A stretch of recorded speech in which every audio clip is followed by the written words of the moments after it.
My name is Osei-Frimpong, and we're going to talk a little bit about philosophy and black politics and how it all fits together and why I'm the funky academic. My voice isn't 100%, so this might be a little bit of a short show, but it's going to be very good. So take your notes, because you're going to learn a lot of things about a lot of things right now. And the short answer for why I study philosophy in academic philosophy is that it shows a commitment to truth. And if you're not committed to truth, you can't do anything for black people. I'll say that again. If you're not committed to truth, you can't do anything for black communities, because community uplift isn't going to be popular. It's not going to get you a lot of money. It's not going to be good for your health. Like none of those other things people tell you to strive for is going to lead to community uplift. The only thing that will lead to freedom for black people, and freedom, we'll find out later, means also having a little bit of money in your pocket, black people, in these United States. You can't be free and poor at the same time. Anyone who tells you anything different is lying to you and is confused. You cannot be free and broke at the same time. And you're going to find out why you can't even be free and surrounded by broke people. You have the Oprah problem. Can't go out. I mean, I wouldn't seem to call that a problem. She seems to enjoy it quite efficiently. I don't know. Maybe she does want other people. She probably feels free at the Hamptons. Oh, yeah. Without her people who aren't black. Yeah, we're not. None of us are free individually until we're all free, because that way we can walk outside and not get hit up for money. We don't have to worry about walking down and having the phone ring and get hit up for something. Like, you don't have to worry about, like, you're not free until everybody around you is good. Then you could be free. You don't have to worry about people looking in your pocket. You don't have to worry about people asking you what you can do for them in a way that might be jeopardizing. So freedom is a community property, like wealth. It's a community property. You can't have it and be alone, because that's what you are, alone. If it's just you, there's a great study about how middle and upper class black people who have hypertension have worse symptoms than lower class black people who have hypertension, because middle and upper class black people who have hypertension live around white people. So it's stressful. So the same disease, but they're surrounded by like white people. It's stressful, so they die sooner. And with that, Matthew, hit the beat. Yeah. Sound good to me. Never change the ways for the world or the government. If I was the president, then I would state facts. You leave it up to me, I'll paint the White House black and ain't no future in your front. All right, so today we're going to talk a little bit about why a commitment to truth is the only thing that will save black communities. It will not. If you're doing it for the money, you're not going to be saving black communities. You're going to be selling black communities out for the money, because there's a lot of money to be made selling out black communities. I can name names, but I won't.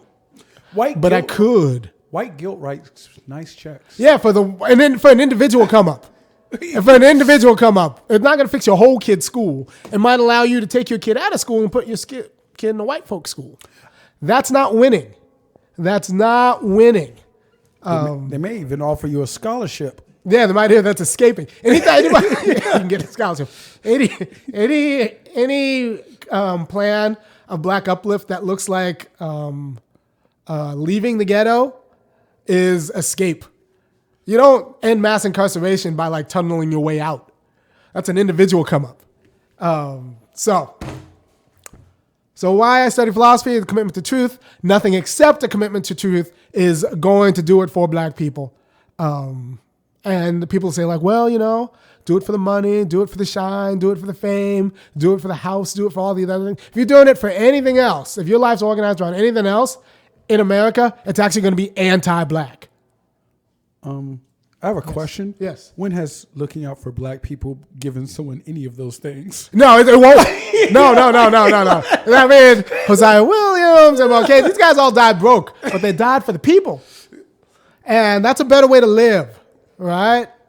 And that's a better way to live. So that's how I'm going to live, and that's why I do what I do, because it's the commitment to truth. And you got to understand, I'm going to put down a few people there. There was W.B. Du Bois. You can just kind of cycle through the pictures. W.B. Du Bois, Martin Luther King. Oh, I don't have a picture of the Black Panther. No. Huey Newton. I don't have a picture of him, but Huey Newton too, and CLR James. Go ahead and I have a picture of CLR James. All of them have one person in common who they went to and who they looked for thought. And I even think Steve Biko. I was reading a bit about Steve Biko out in South Africa, and he too. They all went to one philosopher who like got it right, and the philosopher of freedom. The guy's name is Hegel, and I study Hegel too. So, me and those guys kind of peas in a pod, and then none of them died with money. Not one of them. So, as you say this, you're like, hold up. None of them died with money. I'm going to try to improve upon the situation. But the funniest story about my favorite W.B. Du Bois story is how he got canned from Atlanta University. W. Du Bois, smartest Negro in the 20th century. Like W.B. Du Bois was all of it. He founded sociology. Like so many people bit off W.B. Du Bois, like white people, like everybody bit off W.B. Du Bois. He wrote The Souls of Black Folk, which some of you guys might have read. But he also wrote like the founding text in American sociology called The Philadelphia Negro. He wrote one of the best books about Black Reconstruction. Anyway, W. Du Bois got kicked out and had Crisis Magazine with Ida D. Wells, founder of the NAACP with Ida D. Wells and a few white people.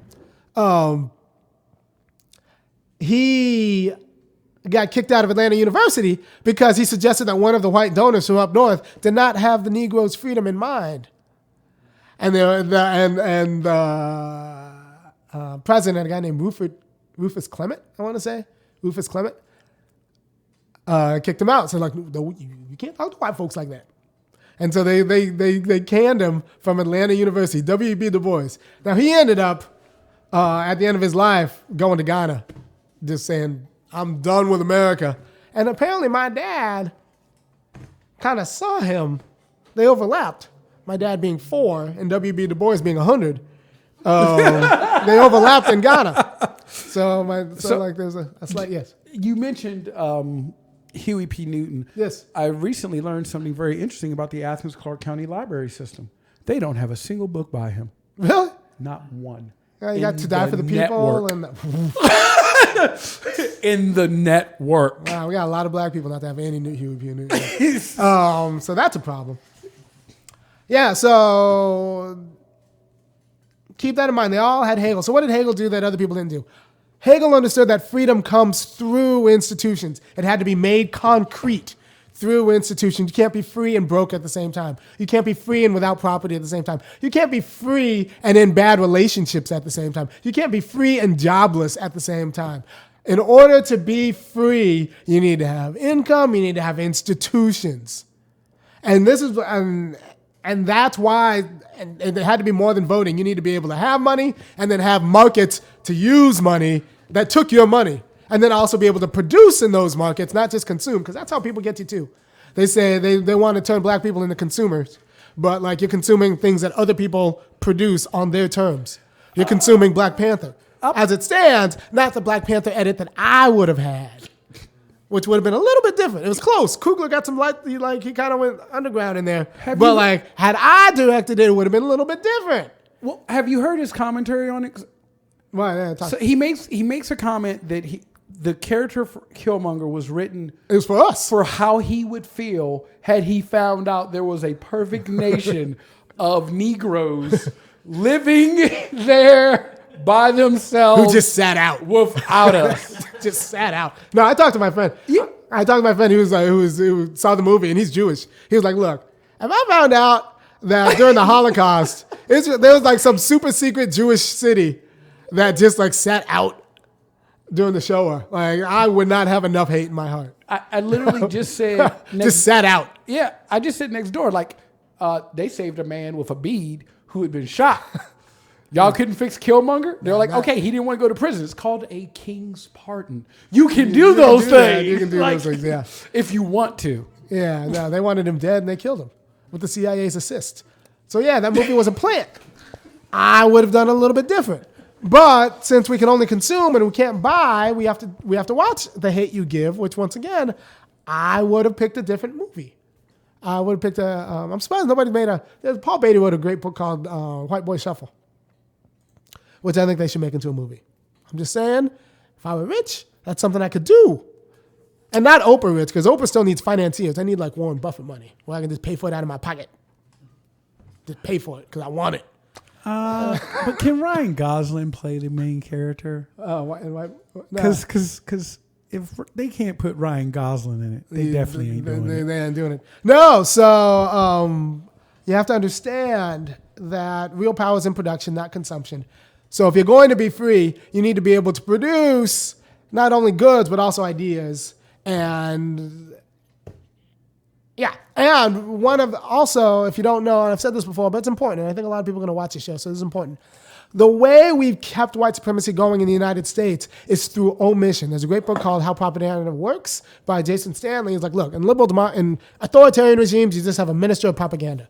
Minister of propaganda, it says, this is the truth, suck it up. In liberal regimes, we got to do a little bit more crafty. We just have to leave things out. So we just have to leave things out. Just maybe one or two. Yeah, we leave out how many. Yeah, well, no, it's just how many. The role of white terrorism in like just terrifying black people through the 20th century. The role of black labor in creating the global economy that we were then just cut out of. Leave out. Our exclusion from things like the GI Bill. The FHA, created a great white middle class. Didn't do anything for that. You did not learn about that in your high school history class. That is a problem. That is a problem. So in order to keep white supremacy going in the United States, it's what you leave out. And you often leave out black struggle and also white violence. I get a lot of trouble because I say white violence was a double gender deal. Like, men did their violence and women did their violence, and like it all kind of worked together. The school to prison pipeline starts with your white lady elementary school teacher and ends with her husband, the white cop. the white warden. Like, it's a family affair. It's a family affair. We don't talk about that because, for a variety of reasons. But white supremacy happens with what you leave out of history. And so it's got a lot of people confused. And so I try to kind of fill in some gaps. Give me the wealth numbers, the wealth graph. So I try to fill in some gaps with this show. So Hegel understood that real freedom comes through being a unique member, participating in an institution. You're only an individual if you're participating in an institution as a unique member. Not like you're not a stormtrooper, but you're a part of an institution as a unique member, right?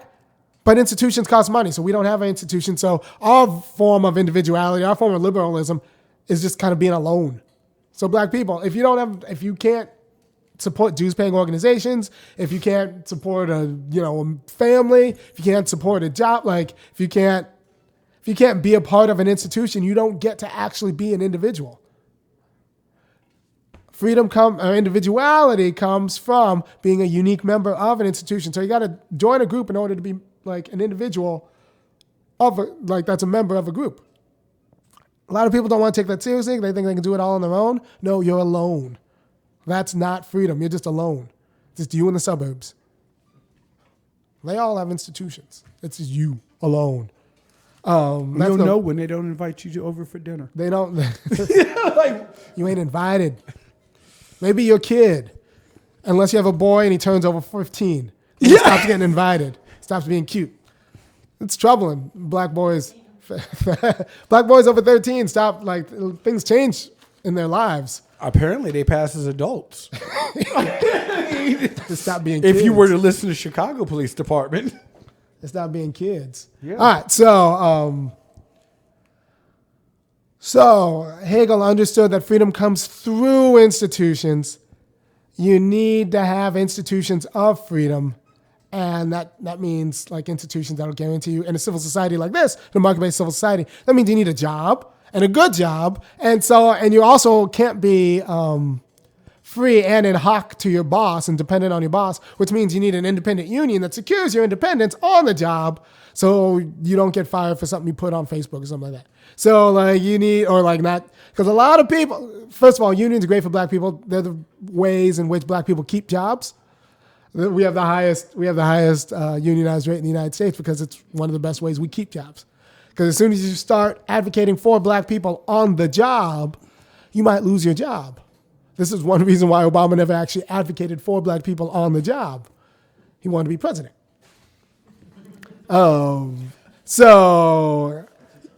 for 2 terms. So the way to actually be free is to be secure in your job, which means often being unionized or being independently wealthy, which we ain't. And that's there is no, you can't be both.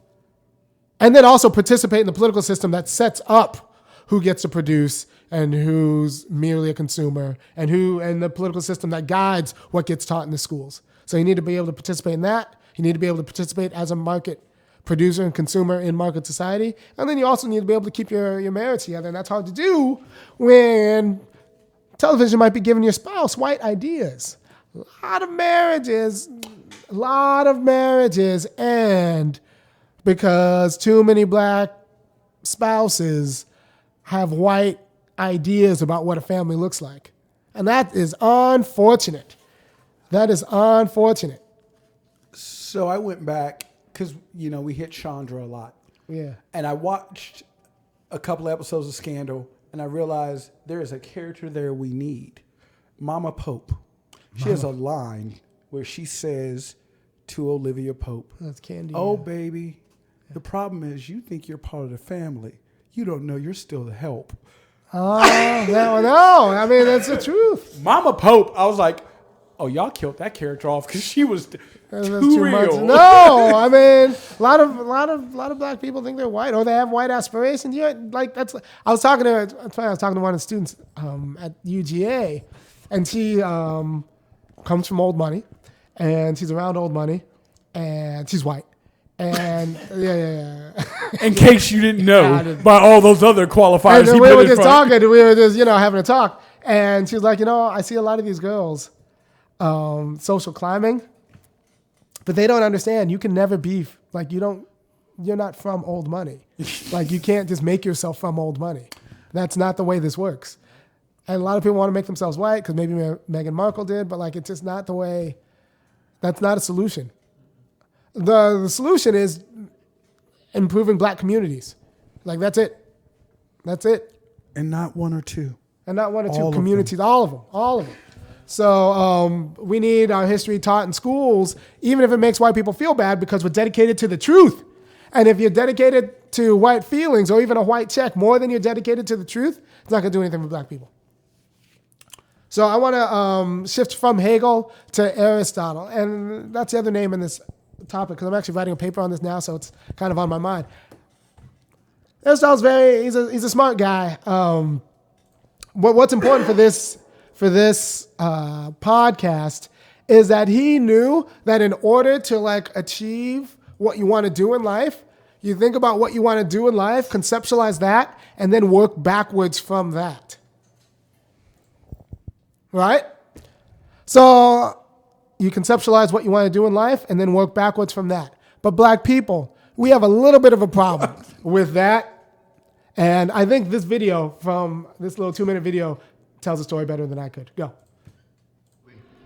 And the best just back the hell up.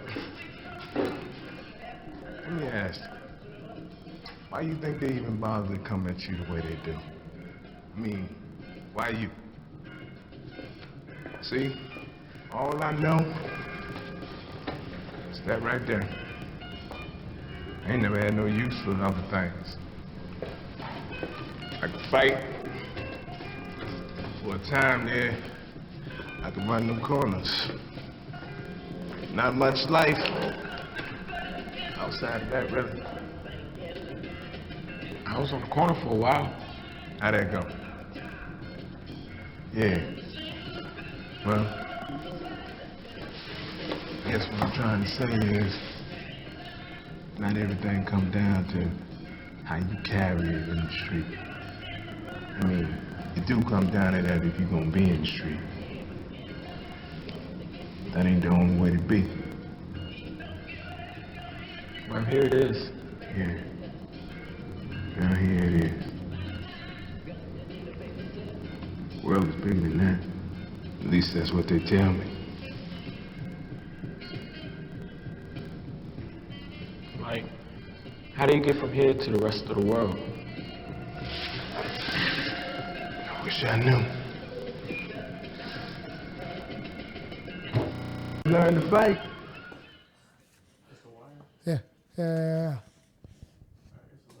Yeah. So the thing is, I think that's you got to understand 3 generations ago, up until the 40s, 75% of the Southern black workforce was domestic help and farm workers, which pretty much means sharecroppers.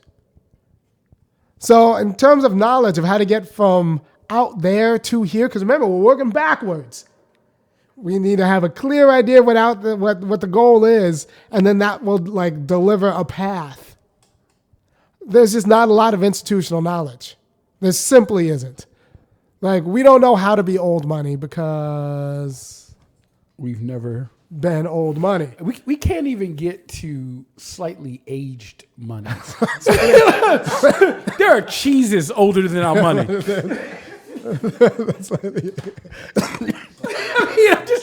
just saying. There is some I'm black sure in money. every black household, actually, that I think about growing up and seeing my mother's family in Opelika, Alabama, they all had that old glass Coke bottle. That's older than our money. Yeah. All right. So and then there is some black money, but it's still not like white money. It's still black old money, which means it runs out. It runs out. Quick. It runs out in a few generations. So there is no from here to there.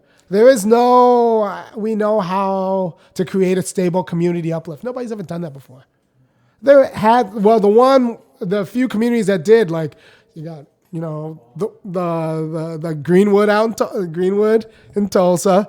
You got Durham, but they had to keep it quiet. And if you have to keep it quiet, you ain't free. You got the Outcast movie. I never saw it, but I think it was a good movie. Rosewood? Rosewood. Did you see it? I never saw it. I haven't seen it. The Outcast movie. It came out 10 years ago. Big riot because, once we get stuff, white people start wanting it and then they do what they do. So there isn't a clear path from there to here.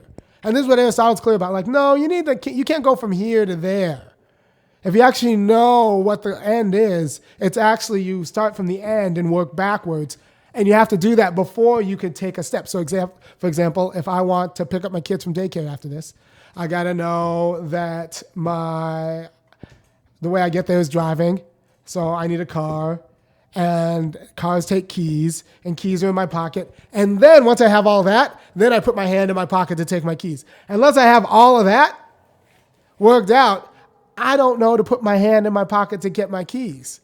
And that's a problem because for a few reasons. One, we don't have enough people who are there who will tell us about the steps from there to here. Two, a lot of black people. And this is I'm sorry, that was a little low. I don't think they could hear you. A lot of people lie to black people. Like the business of lying to little black boys and girls is a big business. They're just lying to black people. Just lie, like that's what they do. Obama got elected. Do we have the Obama clip? I can probably find it. Give me the Obama clip where he said there is no black America, there is no white America. That's a lie. I was about to say he lied to black people. Lying to young black men is pretty much our educational system. That's the job. That's the job. So not only do you not know the way from there to here, because that's different from the way from here to there. From there to here, everyone's lying to you every step of the way. So no wonder we have a hard time getting the keys from our pocket. It's all indeterminate. It's all very fuzzy. And everyone's lying to you every step of the way. And everyone's lying to you, and yet you got to move anyway. So if you want a free life, which includes community uplift, Everyone's lying to you on the way. So there's going to be... All right, so there's this marshmallow test, right? Everyone knows about the marshmallow test. I'll give you a marshmallow now, or I'll give you 2 marshmallows in like 10 minutes, and black people don't do very well on the test. Black Americans don't. But then they did the same test in Africa, and those black people did just great on the test. They did like white people do here. Because it turns out life's more stable in Africa. There's only a hut, but like they're more stable in Africa than it is here. Black people here, everyone's lying to them, and everything's more unstable. There's just more instability around their life. So when there's so much instability around your life, you can't make plans. So you take the marshmallow in front of you. And to be clear, if you don't know what the marshmallow test is, yes. The base idea is that what happens is black kids eat the marshmallow before the second one's option because they aren't sure you're telling them the truth that there will be a second marshmallow. Right, so they're like, oh, black people don't know about delayed gratification. No, we just live in a world that is much more unstable than the world of the people who designed that test. I think there's a scene in Atlanta too, like the Donald Glover show, where like one of his friends like tries to like sell his iPhone for him. It was like, don't worry, you'll get the money in like 2 weeks. He's like, no, I need the money like right now. Yeah. Like Donald Glover's doing a good job with that show. I like that show. I really need to I Yeah, need to catch your show. No. Donald Glover's doing his job. Like, because the second episode of the first season is the realest jail experience that like I've ever seen depicted. First of all, if you don't know anything about jail, the people inside are hilarious. Best stories you'll ever hear. They're hilarious. They're like all these ethics requirements, why it's never been studied. But as soon as last time I was locked up, I was like, these people are hilarious. You are one of these people. We are funny folk. Someone in the audience said, you are one of those people. Yes, we are hilarious. We are very funny folk. Last time I was back home, it was in the pen, and it was like everyone it was hilarious because like it's just folk. It doesn't take much to get locked up, so like it's just folk, and everyone for some of us, and everyone was pretty and like it was hilarious. It was funny. I'll be honest, felt more comfortable in the pen than I have like in many graduate school classes and like these white universities I've been to. Yeah, I spent a week in jail. And I will never forget how peaceful, restful, and reading I got done that week. It also happened to be a week that we had family in town, so I was actually pretty happy to be in jail rather than having to deal with the family. I mean, it's just like there are a lot of bad things about jail, but the people aren't one of them. No, the people are just folk. Yeah. Just and Donald Glover, in the second episode of the first season, portrayed that very well in Atlanta. So thank you for that. So. Why I study philosophy? Because if you're not committed to truth, if you're committed to anything else, it's not going to be good for black communities. The only thing that will save black communities is a commitment to the truth. We got to tell the truth about ourselves and tell the truth about, honestly, you got to tell the truth about America. And then we'll have a chance. No guarantees. Why I study Hegel? Because he understood that freedom comes through institutions. MLK didn't die for the vote necessarily. He died marching for sanitation workers to get jobs, and so that they could like actually unionize, get jobs, and spend money. It's okay you can't integrate a lunch counter if you can't afford anything on the menu. And this is what MLK was talking about like in '68 when he became really unpopular. You need money to operate in civil society. You need to be able to fund your own institutions. You need to be able to produce, not just consume. So you need real money. You need access to real money. You need to be able to produce, and that includes the production of ideas. And so if you like what I'm doing right here and the way I produce ideas, it doesn't come for free. I need you to you could tithe right here. Go to thefunkyacademic.com, kick down for $5, $10, $15, $50 a month, or make a one-time donation. You know, I got to keep the lights on here. I got to pay Matthew, and I got dreams. So, and it costs money. So if you like the quality of education I try to bring to you every Friday, please go to thefunkyacademic.com and say thanks in the form of money. I like my thanks in the form of checks. Written in cash. Just make it out to cash. No, let's go to PayPal. And sign up for the recurring too, because something might happen. You might forget next month. So I studied Hegel because he understood that freedom comes through institutions. Now, make no mistake, Hegel was no great lover of black people. Doesn't matter. He was a lover of freedom. So that's why MLK and W.B. Du Bois and C.L.R. James and Huey Newton, they studied Hegel because they're like, wow, he understood that. It's not enough to be free in your mind. Anybody says your mind is free. No, I want to be free concrete in the world. I feel like everyone who says that has never actually been in a jail cell. When you don't get to determine when you go to bed. Apparently there's this funny, I know that is demoralizing. Got flashing back. There's this funny Monty Python sketch where the kings are all, I think it's in the Holy Grail, the kings are all having a big party, and then downstairs they go to the jail cell, and the guy in jail is clapping along in chains because he's free in his mind.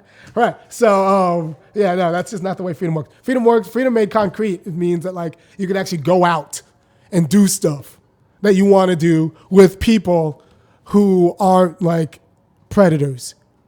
That's what freedom means. And feel safe. And feel safe doing it.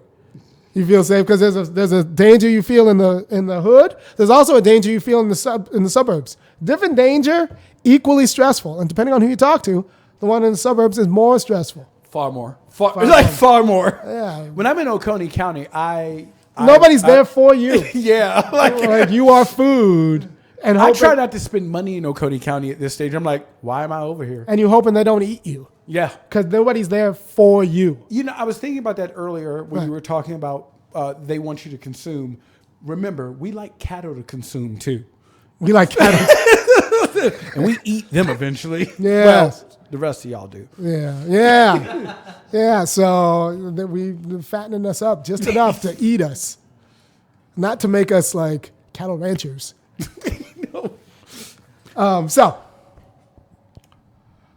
Hegel for freedom comes through institution. Aristotle for understanding that you need a conception of the end, which entails the conception of the path to that end.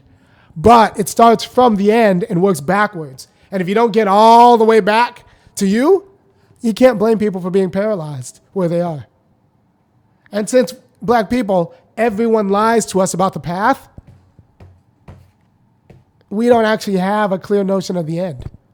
So what I try to do is give you content for a clear notion of the end. That's why I talk so much about freedom. It's not just a matter of choosing. It's a matter of having a say in the options among which you choose. That's why it's important for us to produce goods and movies and for other people to choose from, not just be consumers for options that are put before us.